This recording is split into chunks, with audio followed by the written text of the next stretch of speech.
Welcome back, dear friends, to another exciting episode of the Dispensation of Baha'u'llah. This is part 19. We're covering paragraph 75 through 82. And without any further ado, dear friends, we'll have our opening prayer. Thank you so much. O thou Lord of wondrous grace, bestow upon us new blessings. Give to us the freshness of the spring. We are saplings which have been planted by the fingers of thy bounty and have been formed out of the water and clay of thy tender affection. We thirst for the living waters of thy favors and are dependent upon the outpourings of the clouds of thy generosity. Abandon not to itself this grove wherein our hopes aspire, nor withhold therefrom the showers of thy loving kindness. Grant that from the clouds of thy mercy may fall copious rain, so that the trees of our lives may bring forth fruit, and we may attain the most cherished desire of our hearts.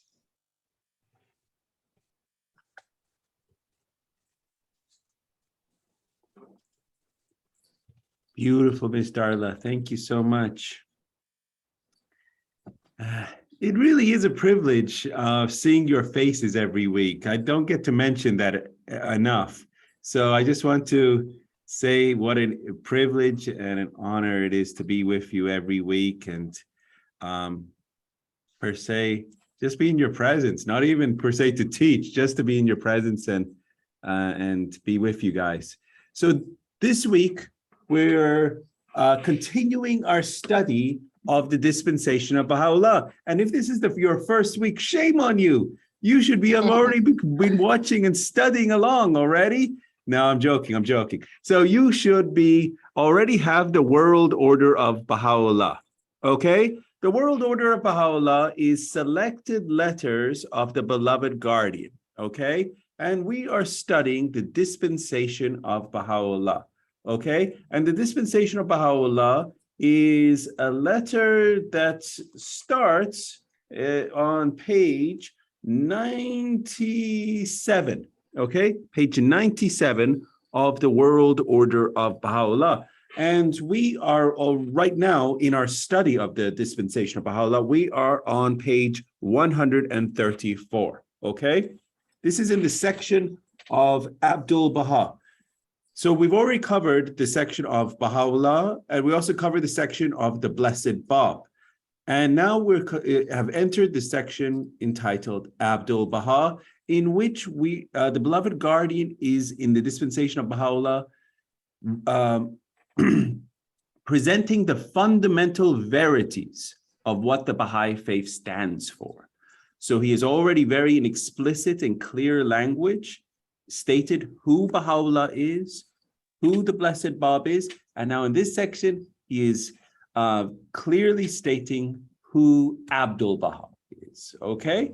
So this is to dispel any confusion and misunderstanding of the station of ʻAbdu'l-Bahá, okay? So we are in this section entitled ʻAbdu'l-Bahá. Let us now get into, I share my screen with you so you can see it. Here we go. Okay, there we are. Okay. Excellent. So we are studying tonight the paragraph 75 through 82. And as mentioned, it's going to start at the very top of page 134, okay? And in this section, we're going to be exploring the titles of ʻAbdu'l-Bahá. If you recall, in our last set of paragraphs, the beloved guardian, he was dispelling the confusion that ʻAbdu'l-Bahá is not a manifestation of God on the same rank as the Blessed Bab and Baha'u'llah. And now in this set of paragraphs, the beloved guardian wants to be very clear to state who is ʻAbdu'l-Bahá, the station and title of ʻAbdu'l-Bahá, okay?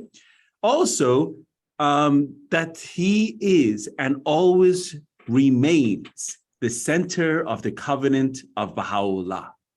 And so this is an incredible, incredible title for His Holiness ʻAbdu'l-Bahá, the center of the covenant of Baha'u'llah. And we're also going to be talking about this lesser covenant of Baha'u'llah, that this is a gift in this dispensation of the covenant that Baha'u'llah has given humanity. So the lesser covenant, and at the very epicenter of the covenant of Baha'u'llah is His Holiness ʻAbdu'l-Bahá. Okay, as well as lastly, we'll be talking about the branch of His Holiness. Okay, so without any further ado, this is an awesome set of paragraphs. It makes me so happy that we're sharing this together. So let us get into it. Okay, here we go. So our first reader, my dear Farzad Jan, what a wonderful voice you have. So let us loudly and clearly hear this opening paragraph 75. Wow, what a paragraph. You are too kind, Ehsan Here Jan. you Allah, go. everybody. Allah. He is and should for all time be regarded first and foremost as the center and pivot of Baha'u'llah's peerless and unfolding covenant, his most exalted handiwork, the stainless mirror of his light, the perfect exemplar of his teachings, the unerring interpreter of his word, the embodiment of every Baha'i ideal, the incarnation of every Baha'i virtue, the most mighty branch sprung from the ancient root, the limb of the law of God, the being round whom all names revolve, the mainspring of the oneness of humanity, the ensign of the most great peace, the moon of the center orb of this most holy dispensation, styles and titles that are implicit and find their truest, their highest and fairest expression in the magic name ʻAbdu'l-Bahá. He is above and beyond these appellations, the mystery of God, an expression by which Baha'u'llah himself has chosen to designate him, and which, while it does not by any means justify us to assign to him the station of prophethood, indicates how in the person of ʻAbdu'l-Bahá, the incompatible characteristics of a human nature and superhuman knowledge and perfection have been blended and are completely harmonized. Thank you, Farzad Jan. Thank you so much.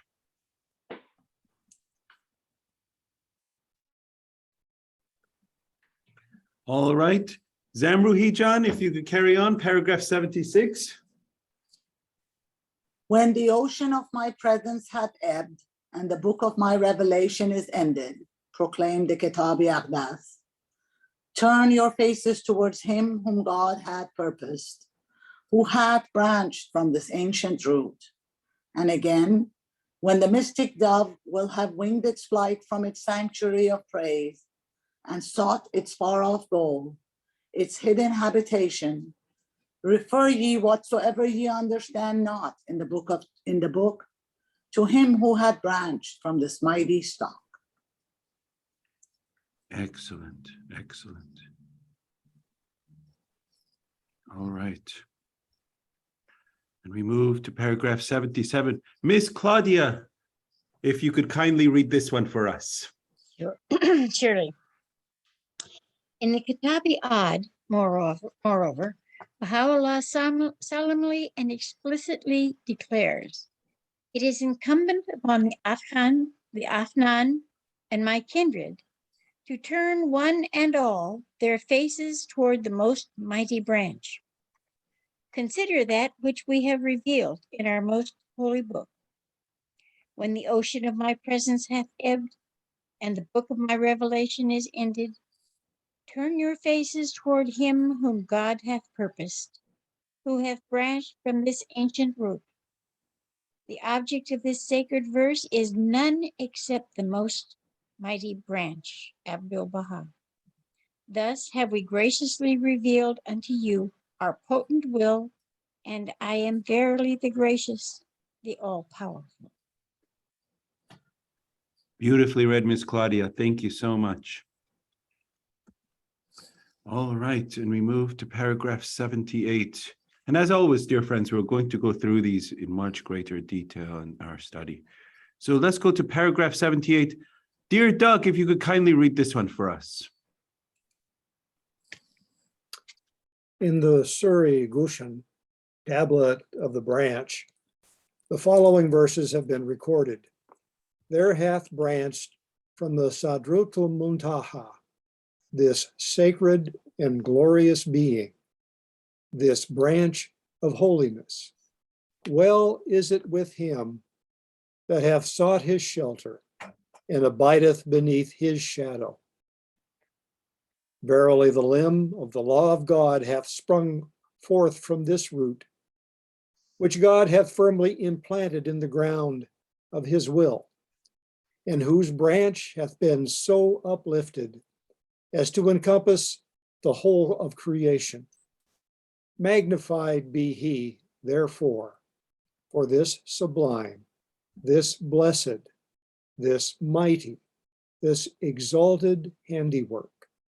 A word hath, as a token of our grace, gone forth from the most great tablet, a word which God hath adorned with the ornament of his own self, and made it sovereign over the earth and all that is therein, and a sign of his greatness and power among its people. Render thanks unto God, O people, for his appearance.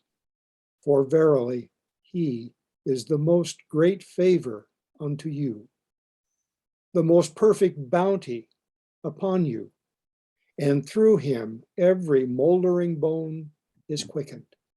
Whoso turneth towards him hath turned towards God, and whoso turneth away from him hath turned away from my beauty, hath repudiated my proof, and transgressed against me. He is the trust of God amongst you, his charge within you, his manifestation unto you, and his appearance among his favored servants. We have sent him down in the form of a human temple. Blessed and sanctified be God, who createth whatsoever he willeth through his own inviolable, his infallible decree. They who deprive themselves of the shadow of the branch are lost in the wilderness of error, are consumed by the heat of worldly desires, and are of those who will assuredly perish. Wow, wow, so powerful. Excellent. Very well read, dear Doug. Thank you.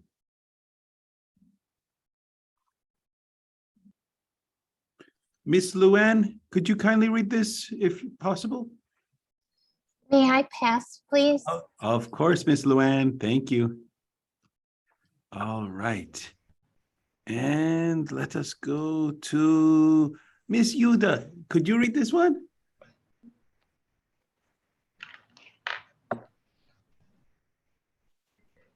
O thou who art the apple of my eye, Baha'u'lláh in his own handwriting thus addresses ʻAbdu'l-Bahá.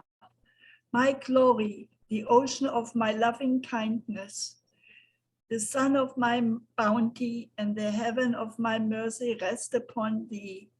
We pray God to illumine the world through thy knowledge and wisdom, to ordain for thee that which will gladden thine heart and impart consolation to thine eyes. The glory of God rests upon thee, he writes in another tablet, and upon whatsoever serves thee and circles around thee. Woe, great woe, betide him that opposes and injures thee. Well is it with him that sweareth fealty to thee. The fire of hell torment him who is thine enemy. He have made thee a shelter for all mankind. He in yet another tablet affirms, a shield unto all who are in heaven and on earth, a stronghold for whosoever has believed in God, the incomparable, the all-knowing. God grant that through thee he may protect them, may enrich and sustain them, that he may inspire thee with that which shall be a wellspring of wealth unto all created things, an ocean of bounty unto all men, and the dayspring of mercy unto all peoples. Beautifully read, Miss Yuda. Thank you so much. Thank you.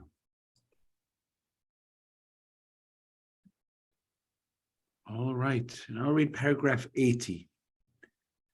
Thou knowest, O my God, Baha'u'llah in a prayer revealed in ʻAbdu'l-Bahā's honor, supplicates that I desire for him not except that which thou didst desire, and have chosen him for no purpose save that which thou hadst intended for him. Render him victorious, therefore, through thy hosts of earth and heaven. Ordain, I beseech thee, by the ardor of my love for thee and my yearning to manifest thy cause, for him as well as for them that love him, that which thou hast destined for thy messengers and the trustees of thy revelation. Verily thou art the Almighty, the All-Powerful.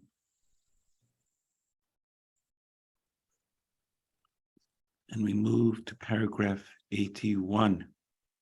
Miss Darla, could you kindly read this one? Yes. Mm-hmm. In a letter dictated by Baha'u'llah and addressed by Mirza Akbar Jan, his amanuensis, to ʻAbdu'l-Bahá while the latter was on a visit to Beirut, we read the following. Praise be to him who hath honored the land of Ba, Beirut, through the presence of him round whom all names revolve. All the atoms of the earth have announced unto all created things that from behind the gate of the prison city there hath appeared, and above its horizon there hath shone forth the orb of the beauty of the great, the most mighty branch of God, his ancient and immutable mystery, proceeding on its way to another land. Sorrow thereby hath enveloped the prison city, while another land rejoiceth. Blessed, doubly blessed, is the ground which his footsteps have trodden, the eye that hath been cheered by the beauty of his countenance, the ear that hath been honored by the hearkening to his call, the heart that hath tasted the sweetness of his love, the breast that hath dilated through his remembrance, the pen that hath voiced his praise, the scroll that hath borne the testimony of his writings. So beautiful, so beautiful. And lastly, paragraph 82. Let's Miss Arpine, if you could kindly read this. Yes, yes, I will. ʻAbdu'l-Bahá writing confirmation of the authority conferred upon him by Baha'u'llah made the following statement. In accordance with the explicit text of the Kitab Aqdas, Baha'u'llah had made the center of the covenant the interpreter of his word, a covenant so firm and mighty that from the beginning of time until no religious dispensation had produced its like. Thank you so much. Thank you so much. Okay. Okay, I'm just going to read it one more time because I think the sound, as it came across was, I think it may be from your speaker, dear Arpine John. It didn't come out very. That's fine. No problem. ʻAbdu'l-Bahá, writing in confirmation of the authority conferred upon him by Bahá'u'lláh, makes the following statement. In accordance with the explicit text of the Kitab Aqdas, Bahá'u'lláh hath made the center of the covenant the interpreter of his word, a covenant so firm and mighty that from the beginning of time until the present day, no religious dispensation hath produced its like. So here we are, dear friends, paragraphs 75 through 82. Wow. Truly staggering, showing what an opening with the statement that dear Farzad John read. He is and should for all time be regarded first and foremost as the center and pivot of Baha'u'llah's peerless and all-enfolding covenant, right? What an incredible paragraph 75 is, and one after another stating the station of ʻAbdu'l-Bahá as bestowed upon ʻAbdu'l-Bahá by His Holiness Baha'u'lláh.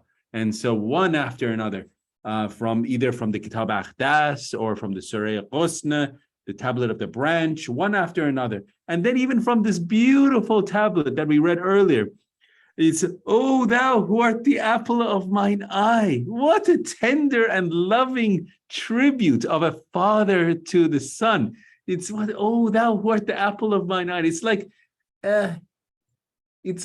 just you want to kiss the eyes, you know, it's the apple of my eyes. And this is His Holiness Baha'u'lláh addressing his son. And so this is what, with absolute tenderness, love, Baha'u'llah's heart pouring love for his son. And then one after another, these, as they say, appellations and titles pouring forth on ʻAbdu'l-Bahá. And so this is this paragraph said, so the beloved guardian is trying to, per se, clarify the stationhood of ʻAbdu'l-Bahá, as well as now bringing us to this other title of ʻAbdu'l-Bahá, namely the center and pivot of Baha'u'llah's covenant. It's the center of the covenant, right? So the main focus of this section is on the station of ʻAbdu'l-Bahá, as well as being the center of the covenant of Baha'u'lláh. Initially, the beloved guardian refers to all the appellations given to ʻAbdu'l-Bahá, and then cites various statements in which Baha'u'lláh exalts the station of ʻAbdu'l-Bahá and appoints him as his successor, as well as center of his covenant and the unerring interpreter of his writings. So this is really at the crux of what these paragraphs are about. So in paragraph 75, okay, this was such a cool paragraph. And if you go through the whole dispensation of Baha'u'llah that we've been studying, this is one of my top favorite paragraphs.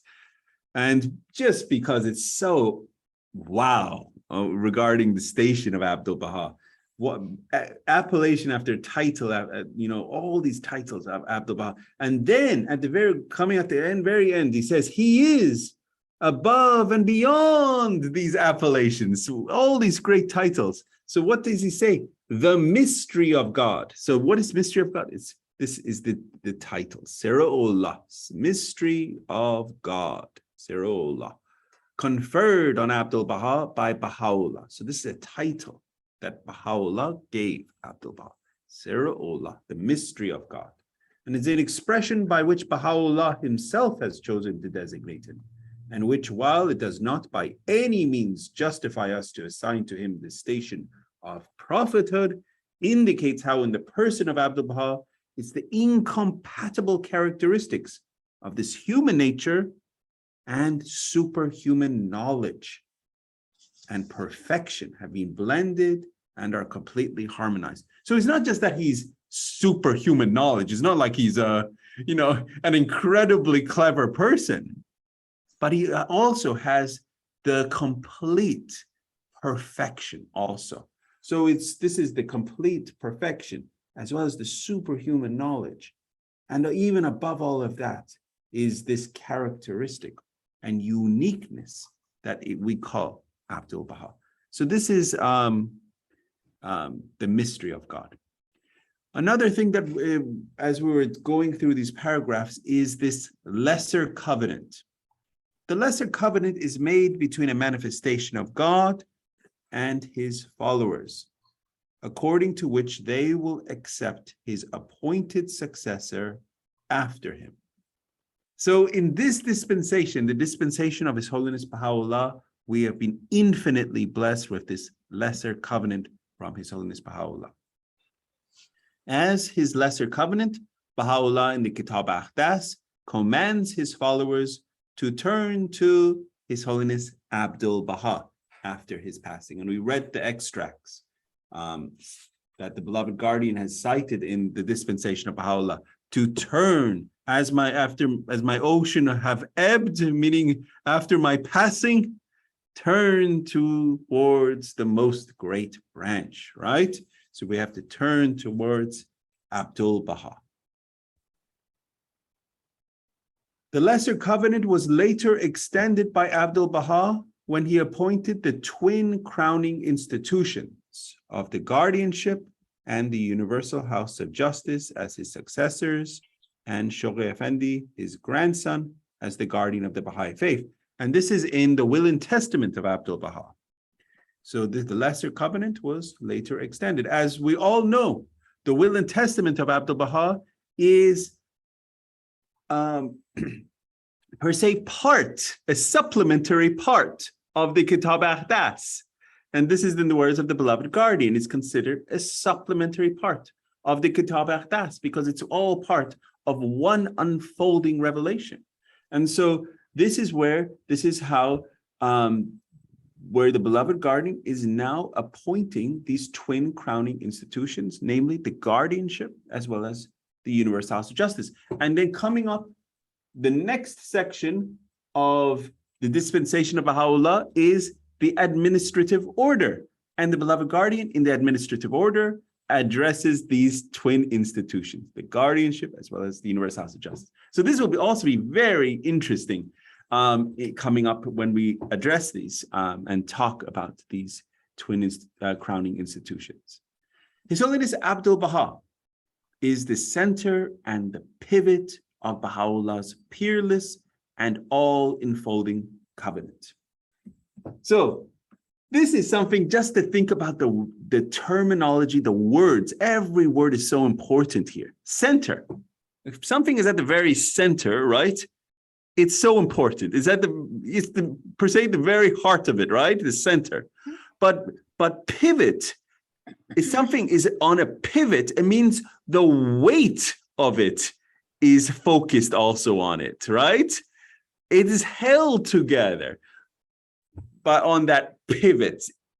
So the center, as well as the pivot of Baha'u'llah's peerless and all-enfolding covenant, is ʻAbdu'l-Bahá. So how important is it, dear friends, after, per se, the passing, when Baha'u'llah wrote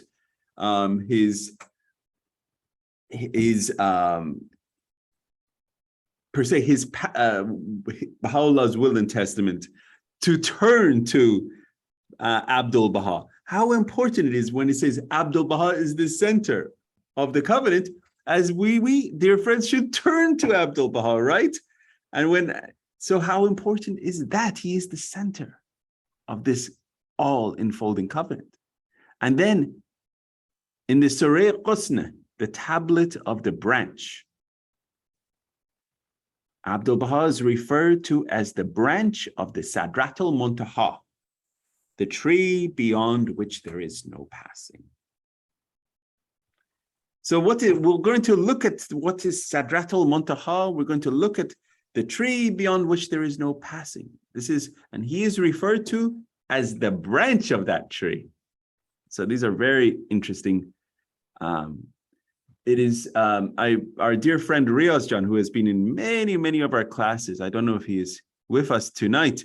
He is always referred to the symbolism and this type of floweriness of the language in the Revelation. And so I actually did a whole compilation on Sadrat al-Muntaha, and when you do a compilation, you get to see all the different references to it. And it's very interesting in the faith, how many times this term Sadrat al-Muntaha is used and in different contexts. But they all generally have the same reference meaning of this point of where it's the ultimate point, where the manifestation of God, that is the point where the manifestation of God is the ultimate, and then beyond that is Lahut, God. So Sadrat al-Muntaha is the absolute end point. You cannot go further than Sadrat al-Muntaha. That is the ultimate end point, okay? And the branch on Sadrat al-Muntaha is ʻAbdu'l-Bahá. So this is and dear friend, so if there is a wonderful extract on the life of Thomas Breakwell. And it says, I share this anecdote because one of my great heroes in the faith is Thomas Breakwell.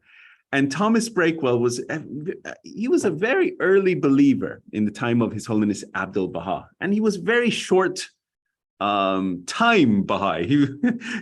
Maybe 9 months he was, during that period, he was a Baha'i, and then he caught consumption. It's also named as tuberculosis, and he passed away. But during that period, His Holiness ʻAbdu'l-Bahá says that he achieved in a blink of an eye,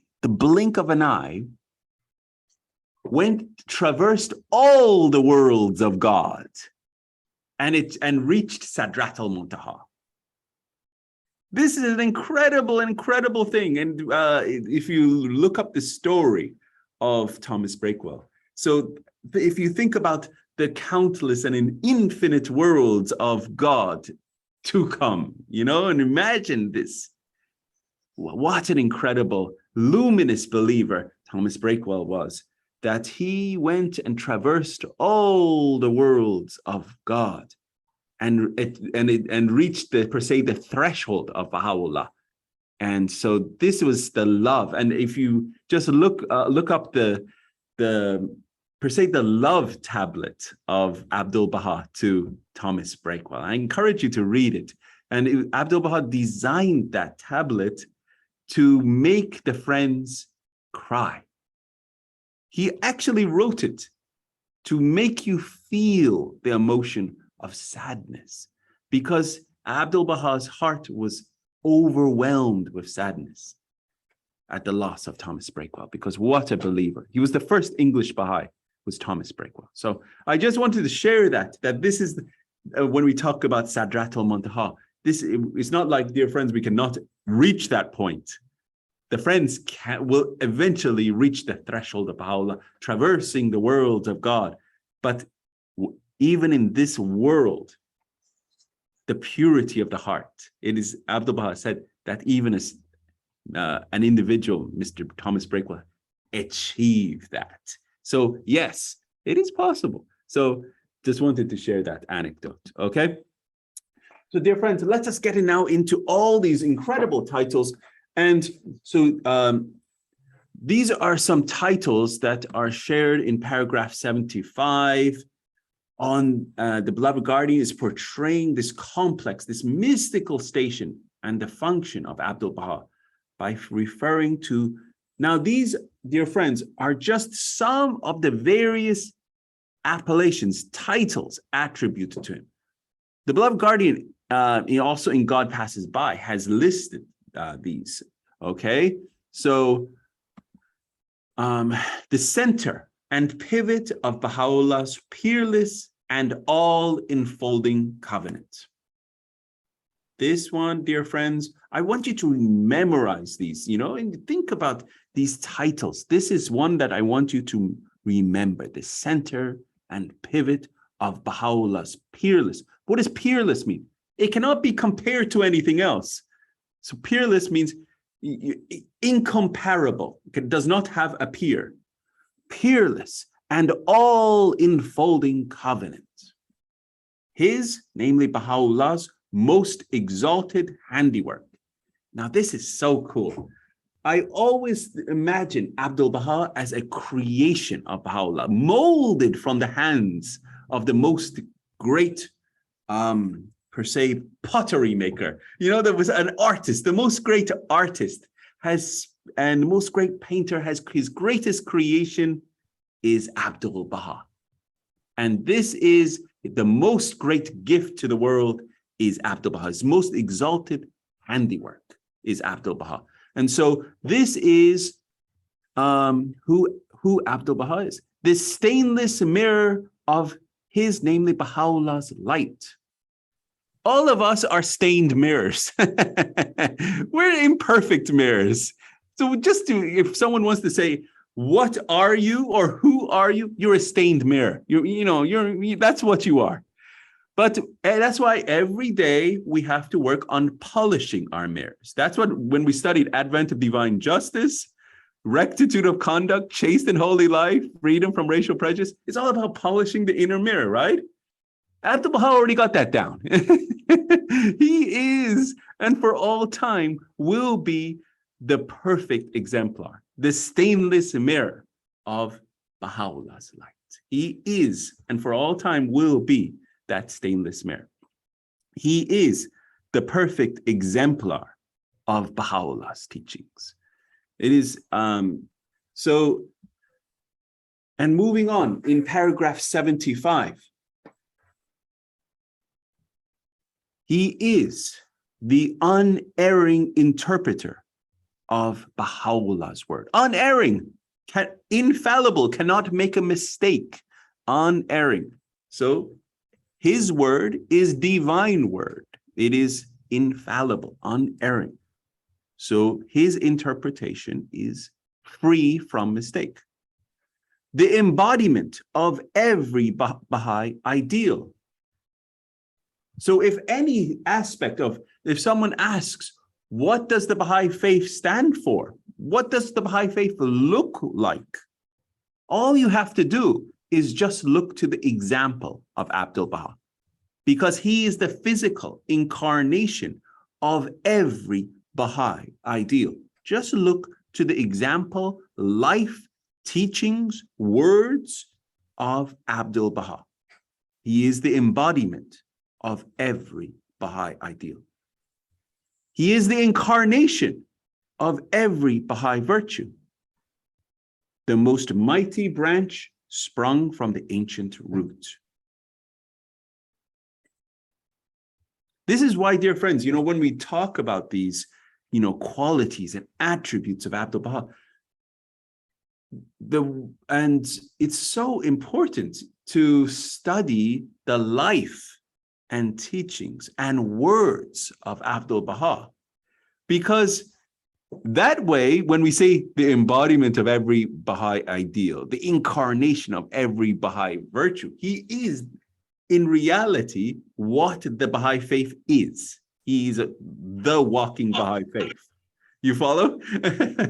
So you and I are attempting, and many times poorly attempting.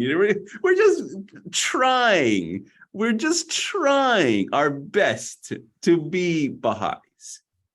But ʻAbdu'l-Bahá was the true Baha'i. He was the absolute perfection, right?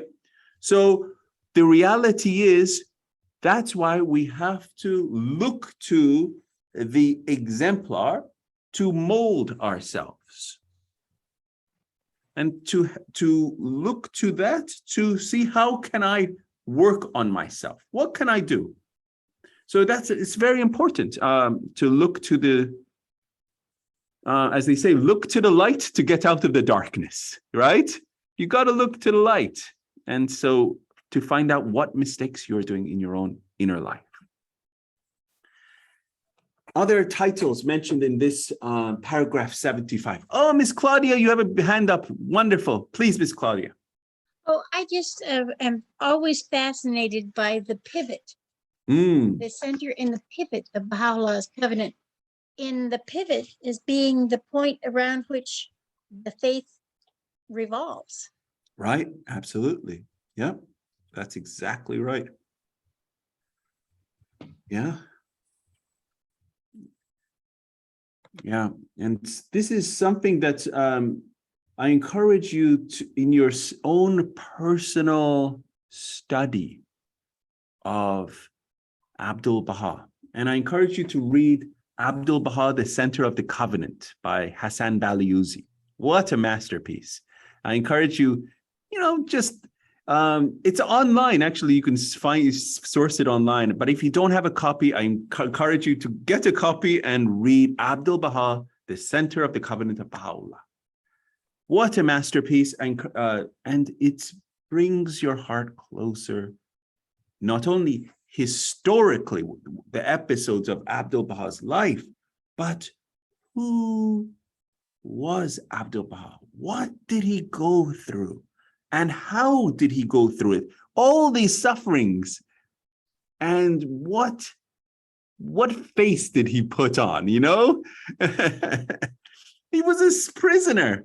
He was tortured. He was his friends, his loved ones, his father of all people, tortured, suffered, his sisters suffered, banished, exiled, place after place. And after all of it, what did he do? What did he do? Once he was freed, he decided to go on a mission of peace to let the world know of the teachings of Baha'u'llah. And so he managed to go on a boat to America. First, he went to Europe and then eventually to America, traversing America for 239 days, and he even went through, Canada for 4 or 5 days, and then back to Europe, Egypt, back to Palestine. Elderly age. The pictures that we see of him at the elderly age, that's when he would traversed. So if you're at an elderly age and you're like, oh, I'm so tired, I can't do anything. Our exemplar is ʻAbdu'l-Bahá. He went at an elderly age, right?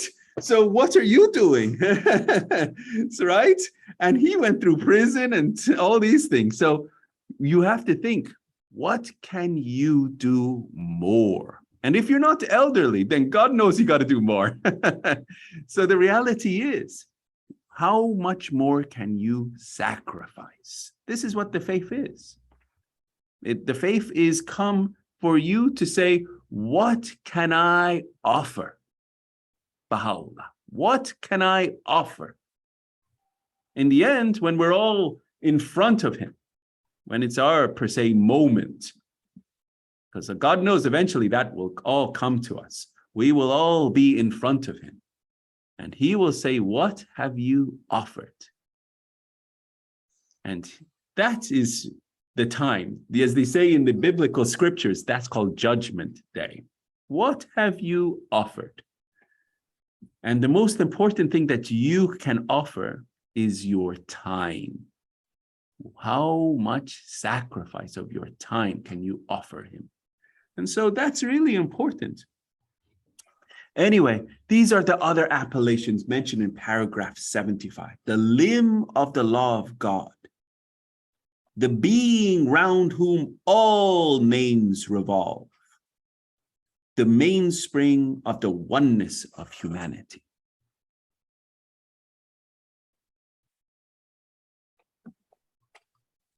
And the ensign of the most great peace, the moon of the central orb of this most holy dispensation, and the mystery of God. This is the title and appellation given by Baha'u'llah himself.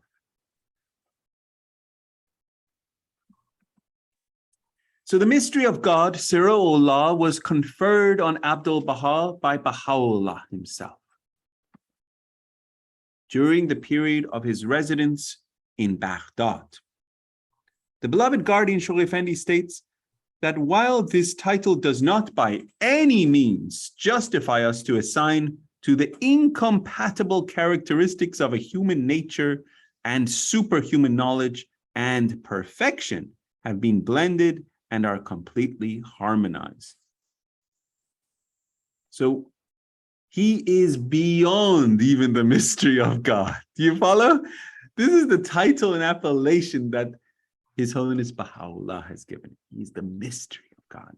That we shouldn't just look at ʻAbdu'l-Bahá as just this combination of a superhuman knowledge and a combination of perfection and a combination of these characteristics and qualities that we think he is.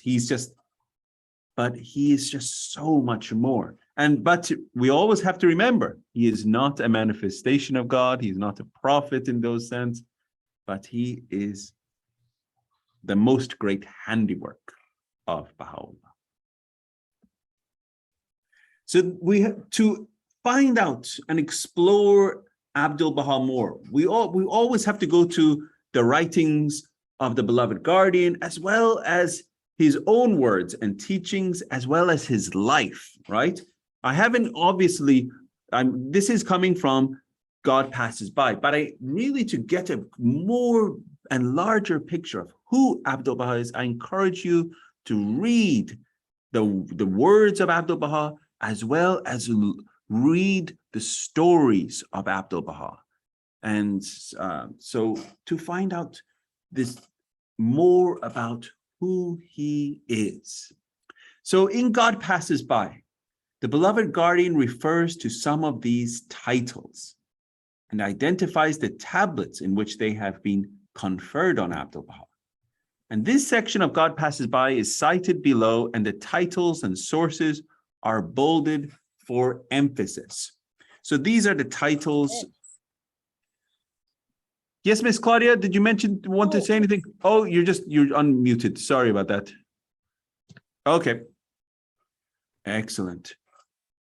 Okay, so these are the titles. It says, he alone had been accorded the privilege of being called the Master. What a wonderful title this is, the Master, an honor from which his father had strictly excluded all his other sons. He was and is the Master.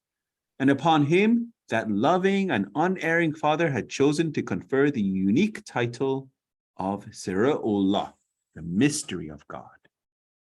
A designation so appropriate to one who, though essentially human and holding a station radically and fundamentally different from that occupied by Baha'u'llah and his forerunner, could still claim to be the perfect exemplar of his faith, to be endowed with superhuman knowledge, and to be regarded as the stainless mirror reflecting his light.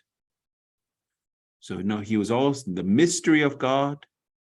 He is the perfect exemplar of the Baha'i faith. And he is also the stainless mirror reflecting his light.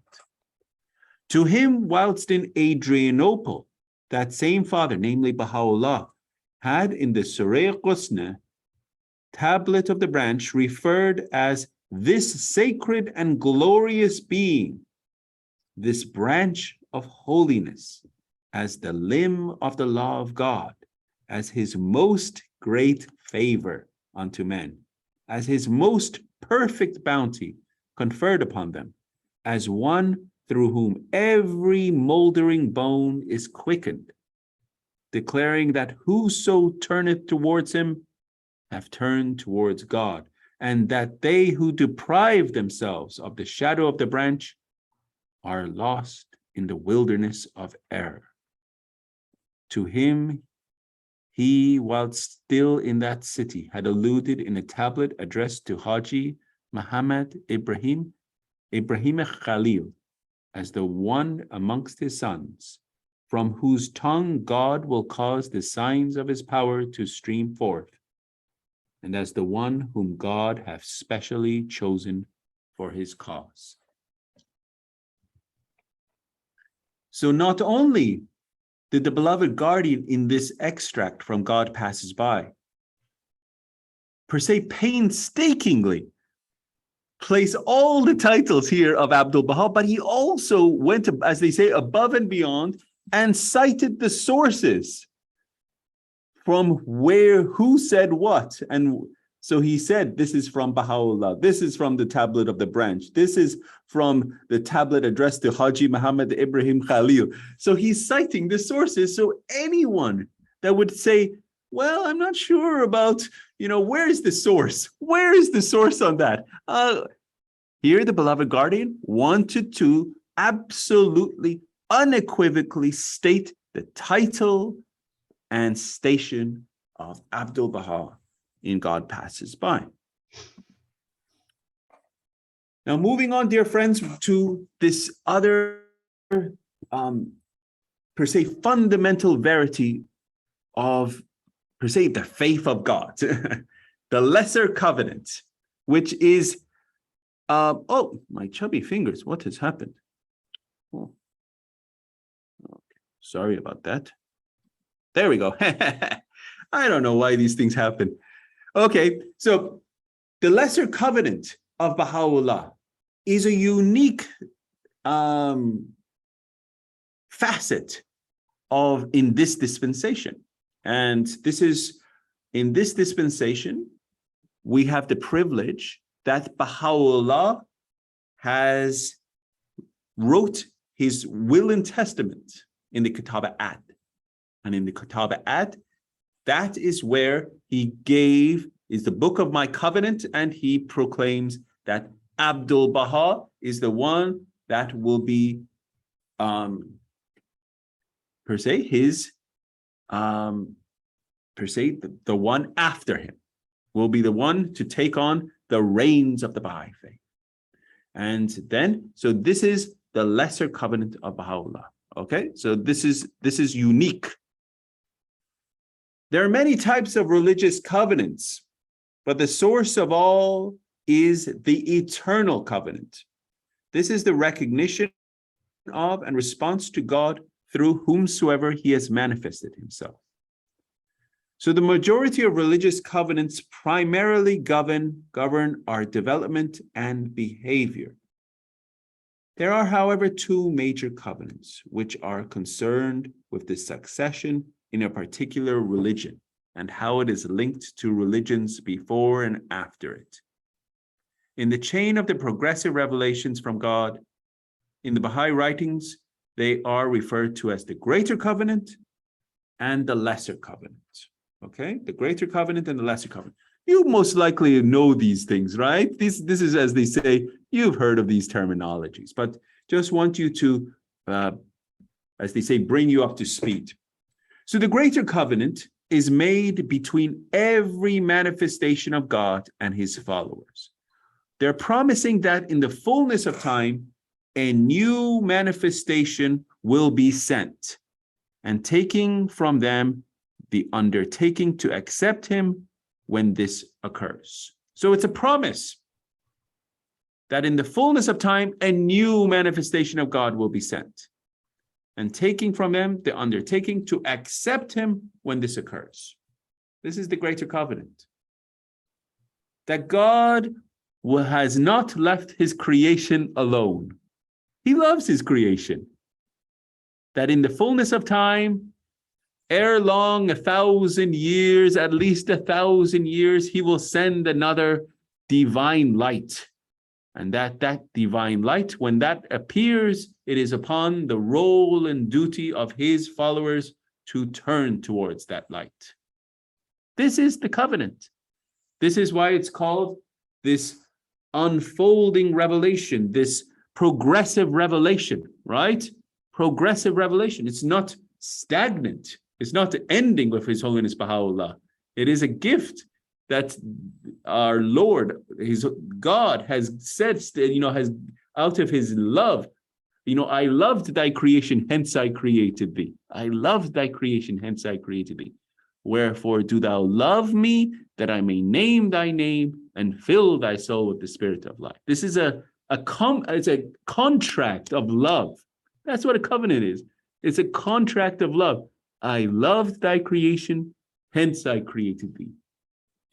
That's what the covenant is, the greater covenant, right? It's a contract of love, that I have not left you alone, and I will never leave you alone. I love you. This is God saying, I love you, people.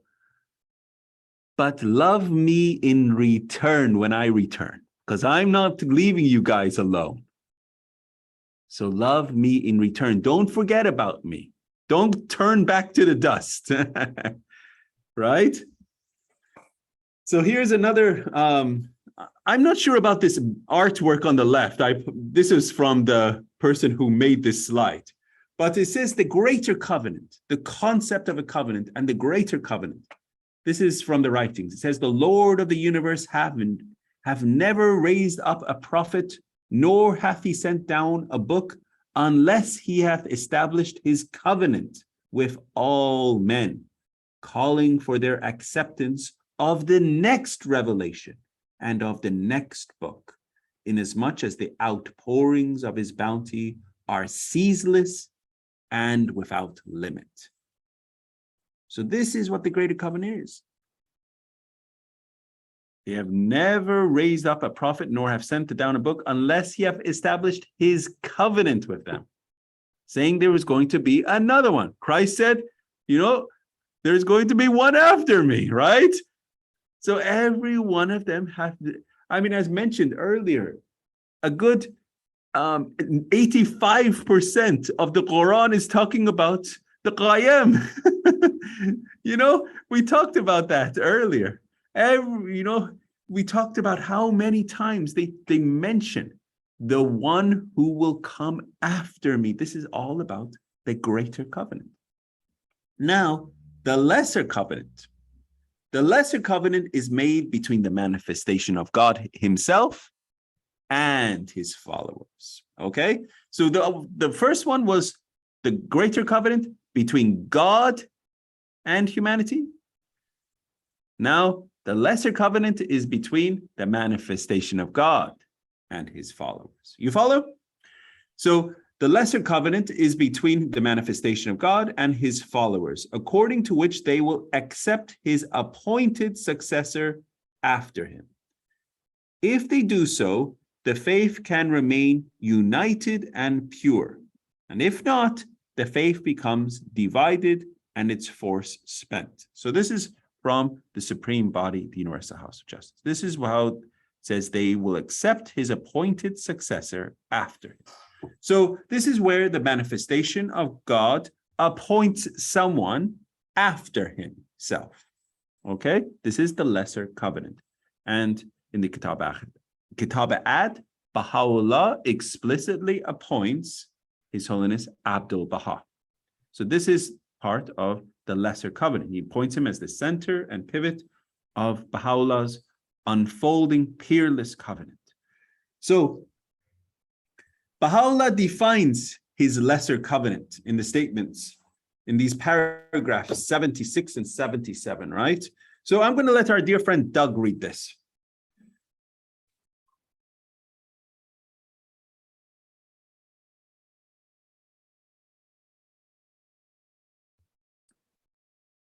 Baha'u'llah defines his lesser covenant in statements cited in paragraphs 76 and 77. He commands his followers to turn to ʻAbdu'l-Bahá after his passing. This covenant was later extended by ʻAbdu'l-Bahá when he appointed the twin crowning institutions of the guardianship and the universal house of justice as his successors, and Shoghi Effendi, his grandson, as the guardian of the Baha'i faith. Excellent, excellent, perfect. So that's pretty self-explanatory right there. So that's really what this covenant is. Baha'u'llah has left his covenant, and then the supplementary to Baha'u'llah's covenant is the will and testament of ʻAbdu'l-Bahá. And in the will and testament of ʻAbdu'l-Bahá is when he appointed these and created these twin crowning institutions in his will and testament, namely the guardianship and the Universal House of Justice. The Universal House of Justice was not created in the will and testament of ʻAbdu'l-Bahá. Okay, just where was it created? Pop quiz, anyone? It was in the Kitab Aqdas, the Kitab Aqdas.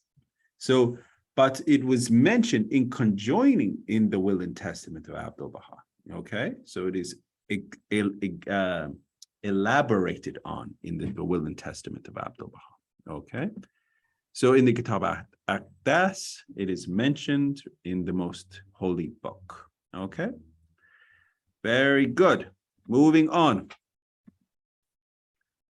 So hence in the Kitab Ad, the book of the covenant of Baha'u'llah and the will and testament of ʻAbdu'l-Bahá, these are the two major documents upon which the lesser covenant of Baha'u'llah is based. Okay, so if you, I encourage you again, as I mentioned before, to take Ruhi Book 8. If you haven't taken Ruhi Book 8, it's the study of the covenant. It's the covenant of Baha'u'llah, and study of the covenant. And in all, you also, there's so many wonderful books by our former Universal House of Justice member Adib Tarizadeh, the covenant of Baha'u'llah, the child of the covenant, and to increase your knowledge on this covenant. What is the covenant? This is at the very heart and epicenter of what the Baha'i faith stands for, right? So you should be well versed in the covenant. And so these books that I just mentioned, Kitab Ad, the covenant of Baha'u'llah, the will and testament of ʻAbdu'l-Bahá, every Baha'i should be well, studied on the will and testament of ʻAbdu'l-Bahá. These are the major charter documents at the foundation of what the Baha'i faith stands for. So here you can see this beautiful calligraphic arrangement of, this is the part of the opening sentence of the will and testament of ʻAbdu'l-Bahá. All praise to him who by the shield of his covenant hath guarded the temple of his cause. And it's pretty amazing how it's, symmetrical like that. So that's the opening sentence of the will and testament of ʻAbdu'l-Bahá. Another awesome resource. I like to share resources on furthering deepening. As you all know, last year was the centenary year for the passing of ʻAbdu'l-Bahá, right? And during that incredible year, the centenary year for the passing of ʻAbdu'l-Bahá, as you all know, was from 1921 to 2021. So in that period, a great resource became available to the whole Baha'i world, and it's called the Utterance Project. And you can just Google it. It's called the Utterance Project. And in this resource, it has incredible resources covering the entire life of ʻAbdu'l-Bahá, with pictures and history and showing it so beautifully, very detailed, showing, and also many of the wonderful tablets have recited in Arabic are in the Utterance Project. So this is, I encourage you to Google it, and you can find it. And I'll send it to the class also. Another wonderful resource that during this centenary year was a video, audio video by Elika Mahoney on the titles of ʻAbdu'l-Bahá. As we're studying this section on ʻAbdu'l-Bahá, I shared that with the class. She recites all these titles of ʻAbdu'l-Bahá, and you can find that in YouTube. Okay, moving on, dear friends. 19 years before his ascension, His Holiness Baha'u'llah revealed the statements quoted in paragraph 76. So 19 years before his ascension. When the ocean of my presence hath ebbed, and the book of my revelation is ended, turn your faces towards him whom God hath purposed, who hath branched from this ancient root. So even one full vahed, right? 19 years, one full vahed before he passed away. He said, turn to who? ʻAbdu'l-Bahá. It was very clear. It's not like this mystical language, one who hath branched from this ancient root. Everyone knew what this branched from this ancient root meant, because his title was the most great branch. His title, right? So everyone understood, right? So when he used this beautiful flowery language, they all understood that they all turned to ʻAbdu'l-Bahá after his passing. When the mystic dove will have winged its flight, this is Bahá'u'lláh, will have winged its flight from its sanctuary of praise and sought its far-off goal, its hidden habitation. Refer ye whatsoever ye understand, not in the book, to him who hath branched from this mighty stock.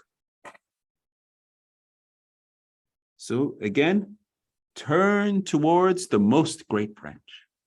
Turn towards the one who hath been branched from this most mighty stock.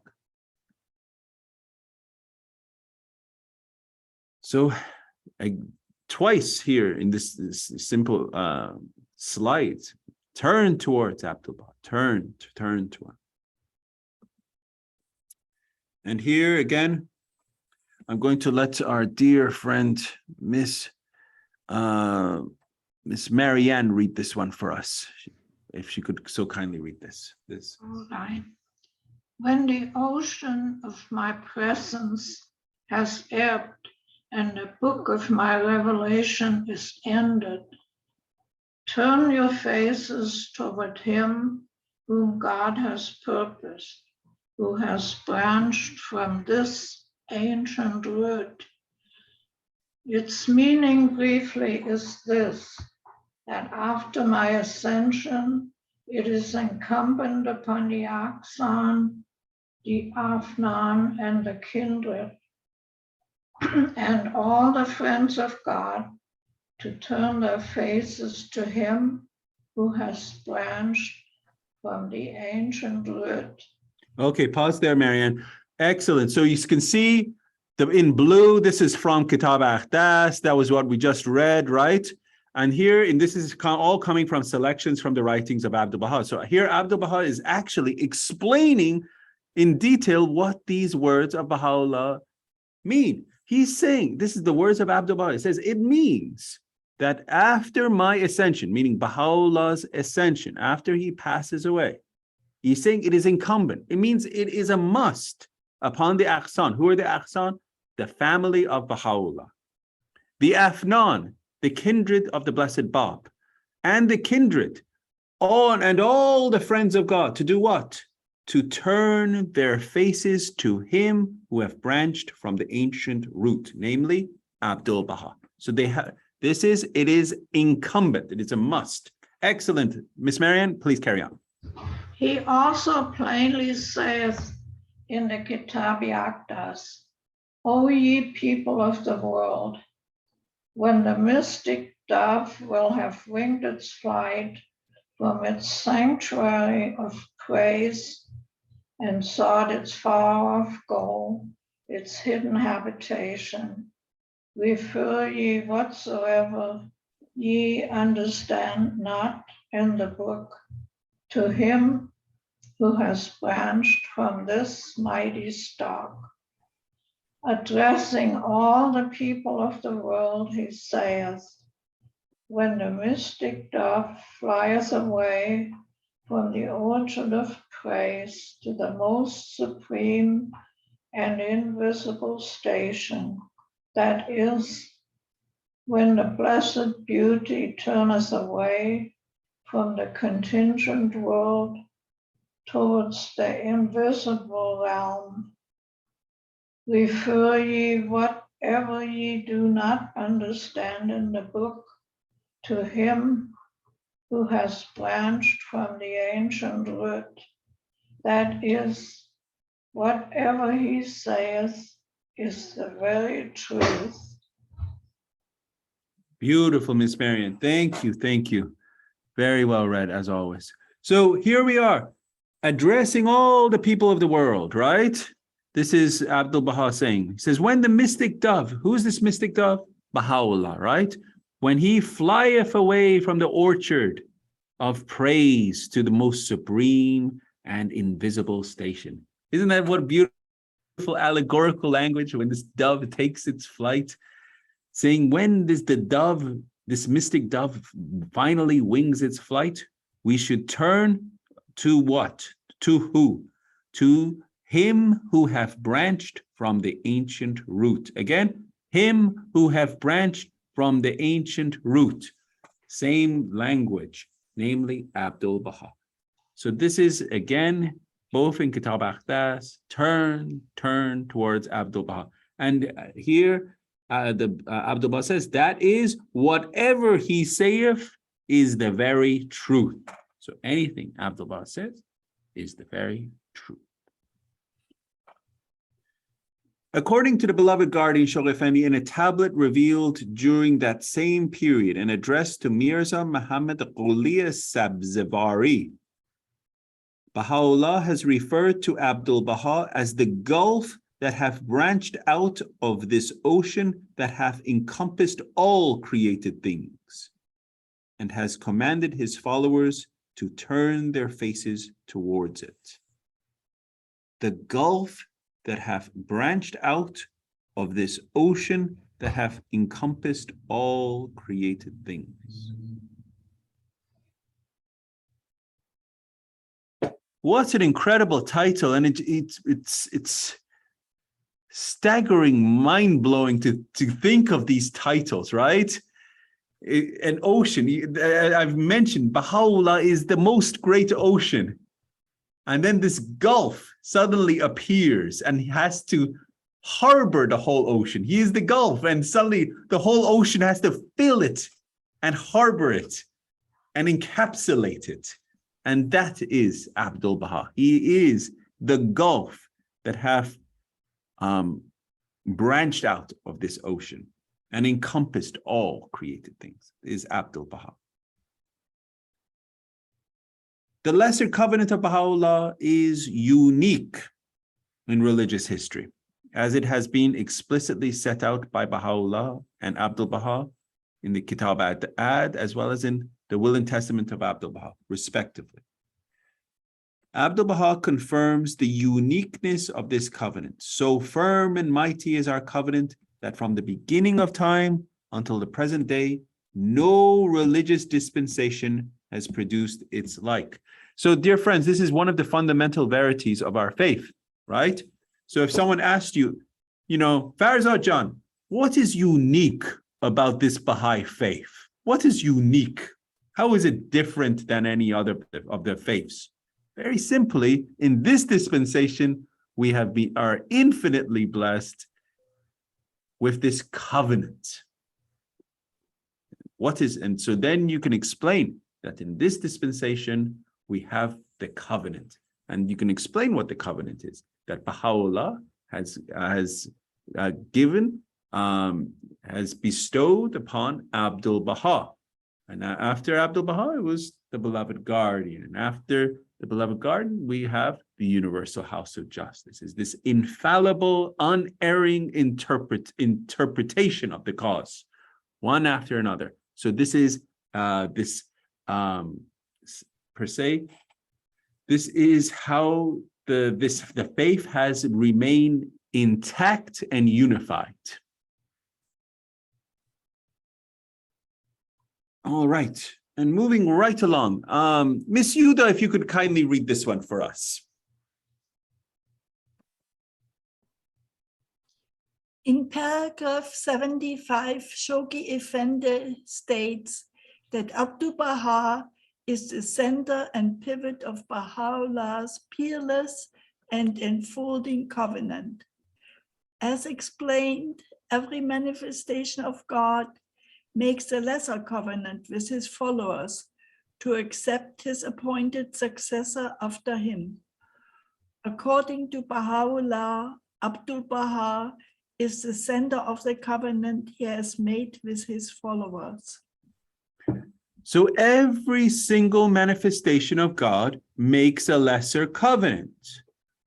But in the previous dispensations, those lesser covenants were not abided by, not recorded, not, so what happened? Sects and division, disunity and factions were created, right? But in this dispensation, the manifestation of God in his own hand, and with seals and stamps, recorded his covenant in the ʻKitāb-i-ʻAd, and wrote in clear and explicit language in actually multiple documents of ʻKitāb-i-ʻAqdas. You know, we read several times that, you know, it would be the language. I don't want to paraphrase. It says, who have branched from this ancient root, right? So that who have branched from this ancient root was mentioned in ʻKitāb-i-ʻAqdas.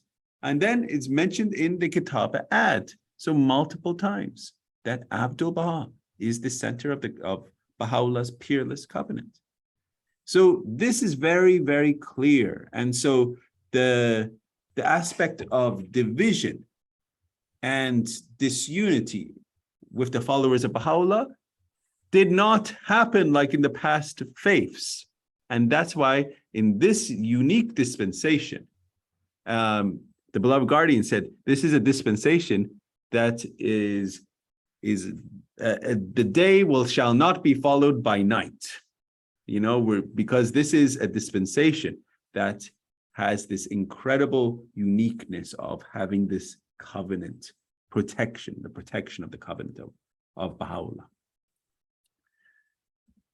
All right, moving along. The word center has different meanings, and the most relevant of which in this context, the center of the covenant. And I've used the British spelling here, center, okay? Because this is how the beloved guardian, you know, wrote his center, you know. But in America, it's with an ER, but the beloved guardian used RE. And if you look at house language, they use RE and in many of the contexts as that. The most relevant of which in this context are a pivot or axis of rotation, a core, a point at which an activity or a process is focused. And based on such definitions, ʻAbdu'l-Bahá as the center of the covenant can be considered as the pivot around which the lesser covenant of Baha'u'llah rotates. The core of the lesser covenant of Baha'u'llah, the focal point of the lesser covenant of Baha'u'llah.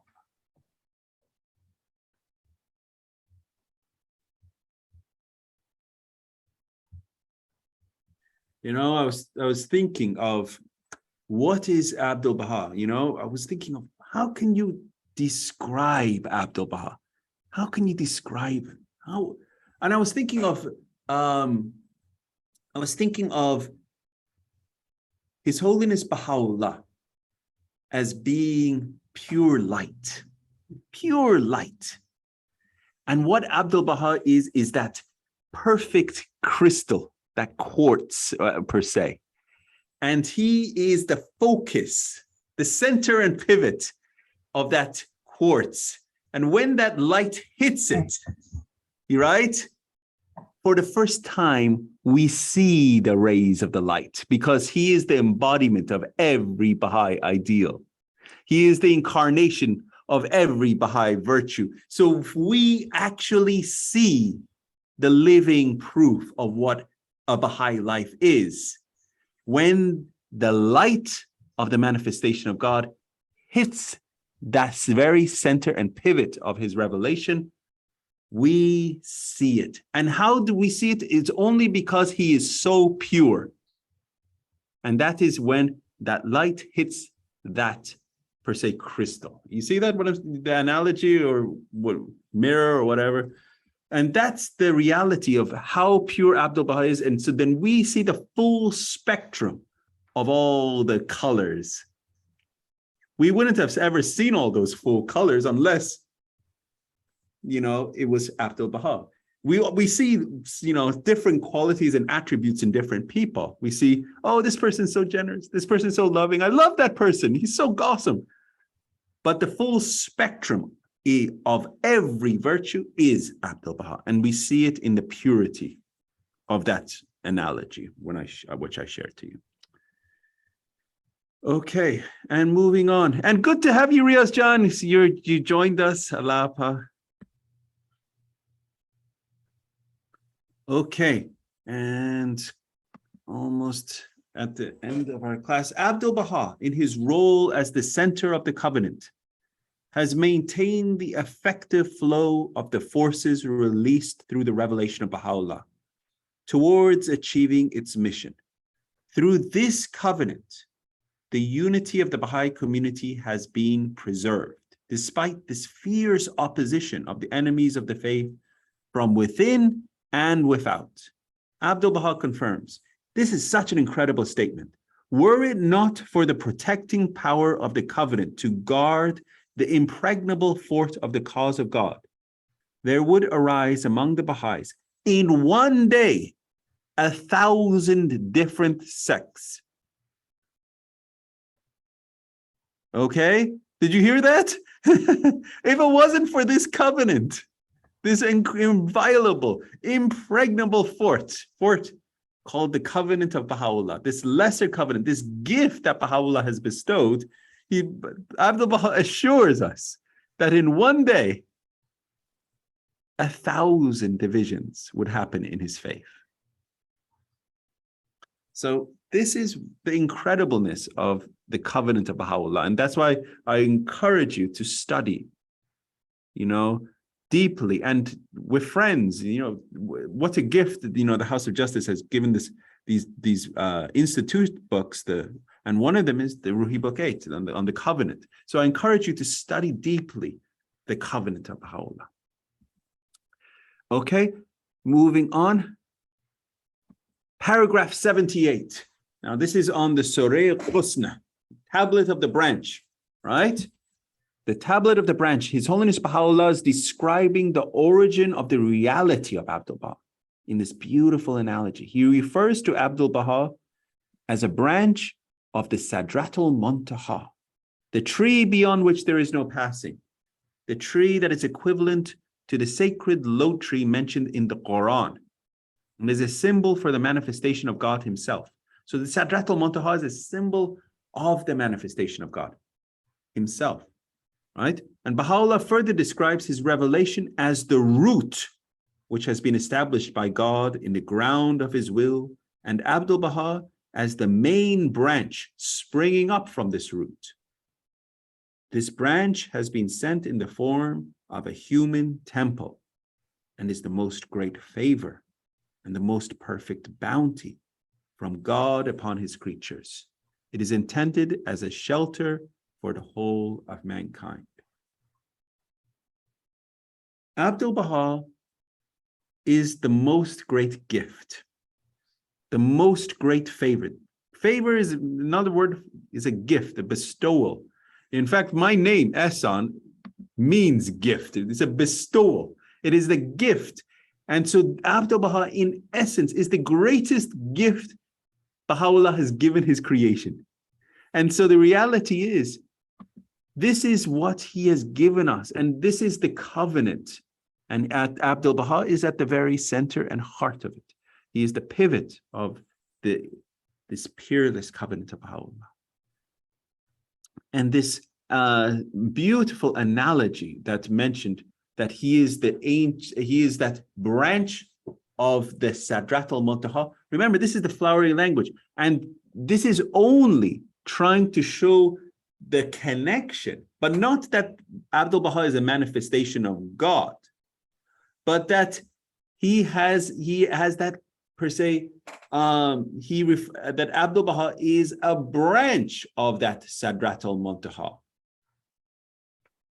That it's not saying that he is a manifestation of God. Just want you to be very clear that, in this language. And here it is incumbent upon my kindred to turn one and all their faces towards this most mighty branch. Because it's mentioned here, Baha'u'lláh is the ancient root, the tree of the God, and all of these. And then you think, oh, there's a branch. Maybe it's all part of the tree of God, hence tree of God. And then there's a branch. Maybe ʻAbdu'l-Bahá is part of the tree of God, hence he is a prophet, a manifestation. No. We talked about that. He is not a manifestation. He is not a prophet. He's somewhere in the middle. He's somewhere in the middle. And as the beloved guardian mentioned, he is even higher than the middle. He's closer to the top than the bottom. So, I don't know how to phrase this in the mystical symbolic language of there's no egress or regress, or as the mention of the spiritual soul or development, but it says that he is closer to the station of the manifestations than he is closer to humanity.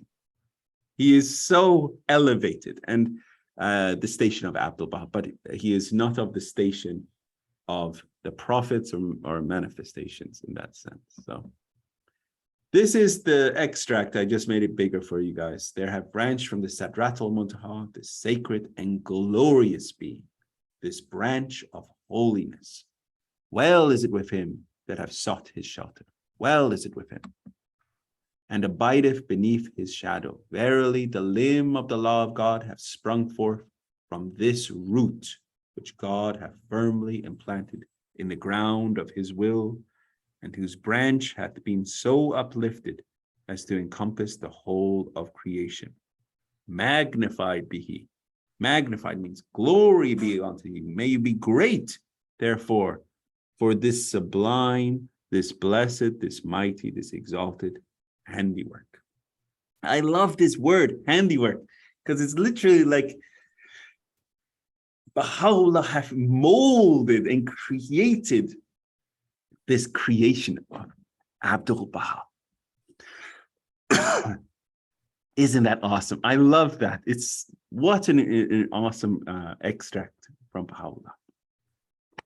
And I close with this section with this: ʻAbdu'l-Bahá, servant of glory. And we went through all those incredible appellations, and this is the one he chose for himself. So I wanted to close that this is, the incarnation of every Baha'i ideal, every Baha'i virtue, and his focus was on what? Service. So that is, look at me, follow me, be as I am, right? So there we are, dear friends. That's our paragraph 75 through 82 for tonight. Any questions, thoughts, inspirations? Yeah, can I ask a question? Please, Miss Marianne, go ahead. Did Jesus Christ actually mention a successor? Was it Peter? Yes, you're absolutely right. It's in the Bible, and it says, upon him, Peter, the rock, I shall, build my church. And it actually, in the Vatican, if you look, if you go into the Vatican itself, the Roman Catholic Vatican, right? And it's such an incredible building. If you ever have the privilege to go to the Vatican itself in Italy, It is one football field high. It's an incredible height of this Vatican. The I've dome. been there. Oh, excellent, Miss Marion. So in the dome itself is this quote, because it's St. Peter's Basilica. It's in St. Peter's Basilica is that quote that on him, meaning Peter, shall rest my church.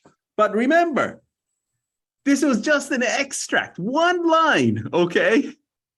And, and it was very, people took things one way, misunderstood things and misinterpreted things. And so look what happened to the faith of Christianity over the centuries, right? Yeah. And in Islam, again, we've talked about the successorship in our study of Dispensation of Baha'u'llah, that it's in sense of Ali, and then how that also faith. Every one of these faiths has had a lesser covenant, every one of them. But in this faith, in this unique dispensation, it has been so clearly written down and so clearly, stamped per se with his own stamp and sealed, that there's no room for vacillation, no room for question. And that's, in this sense, the uniqueness of this lesser covenant. But great question, Miss Marion. Yes. Well, thank you. Oh, Miss Yuda, please go ahead. How many sons did Baha'u'llah have? Good question. Okay. There are other children of Baha'u'llah, yes, and I will send you that into the class. And he had, I will mention the three that were firm in the covenant, okay? Namely, His Holiness Baha'u'llah, Bahia Khanum, and Mirza Mehdi, right? So there were other children, okay? And there was also his Kalim, his Mirza Musa, his other brother, was faithful in the covenant. So there was other faithful, per se, true brothers. That was like a half brother. But as far as his sons and children, all of the other ones broke the covenant, okay? And so I can send you that, but all those other ones, from Badi'ullah to Shurullah to you name it, they all broke the covenant, and they were all on very unfortunate circumstances and grieved the heart of Baha'u'llah. In fact, in Epistle to the Son of the Wolf, which I encourage you all to read, is Baha'u'llah's last major work. And what's so awesome about Epistle to the Son of the Wolf, it was written to Sheikh Muhammad Taqi Najafi. This person was the worst of the worst. This was like, if you put all the mullahs together in a compendium, and you want to pick the worst mullah, Sheikh Muhammad Taqi Najafi was the absolute worst, right? And Baha'u'llah writes this epistle to him. He was the one that was responsible for killing the beloved of the martyrs and the king of the martyrs, okay? These are the lights of Esfahan, these two blessed souls. And he writes this tablet. And what's incredible about this epistle is, remember, this is the end of his revelation. He's writing this into this last major work. What's incredible manifestation of God? He literally, like a library, goes through all the awesome extracts from his whole revelation and picks the choicest fruits from all his extracts and re-reveals them in Epistle to the Son of the Wolf. So if you look in the Epistle to the Son of the Wolf and do like a cross-referencing, you might see, oh, that's in Gleanings. Oh, that's in Kitab-i-Iran. And you're like, Baha'u'llah re-reveals them in Epistle to the Son of the Wolf and presents them in the epistle. And obviously there's other stuff in epistle too, and because he's referencing and pouring his heart out to, and very sternly warning this Sheikh Muhammad Taghi Najafi to change his ways. But why I brought this up is because in Epistle to the Son of the Wolf, there's a quote which most of the Baha'i world knows. It's called, "Be generous in prosperity and thankful in adversity," right? That was written to his son, Bahá'u'lláh, okay? Because his son, remember, if you became a covenant breaker. And so this was a guidance to his son to, per se, take the correct path. Be generous in prosperity, be thankful in adversity, be worthy of the trust of thy neighbor. So it's literally a task list of how to live a Baha'i life.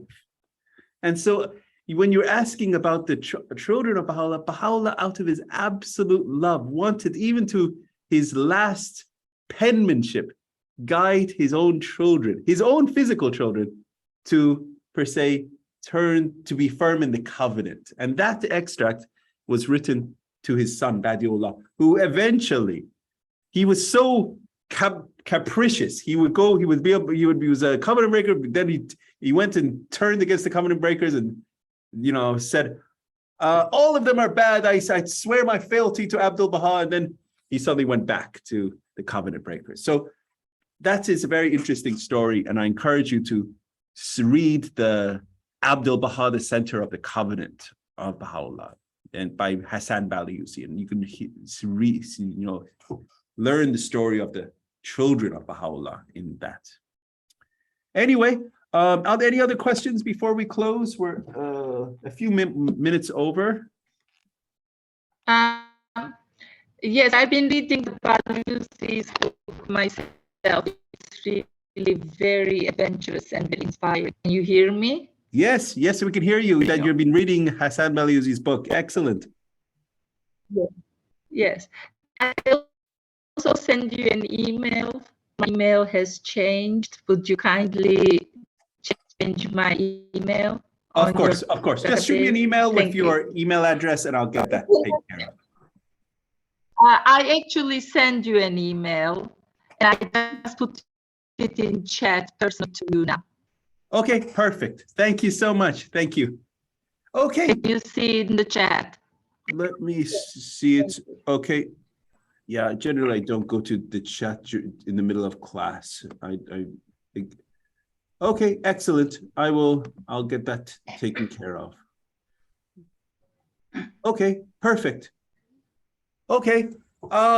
Any other questions for tonight or comments? And okay, let's have a closing prayer and then Zamri-Jan? Excellent.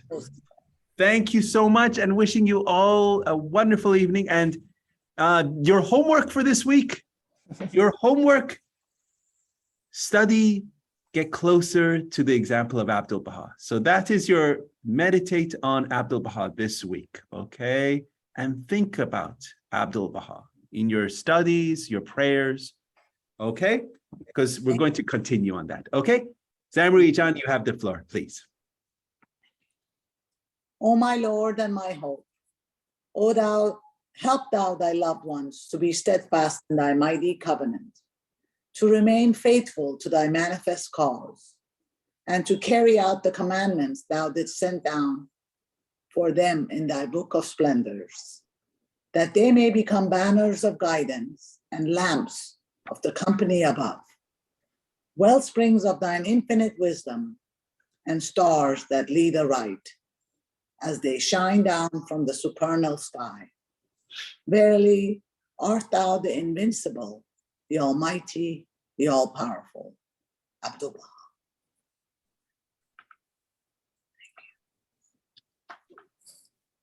Thank you so much, Zamri-Jan. How beautiful on the covenant. Thank you, every one of you. Have a wonderful evening and good to be in your presence. Good night.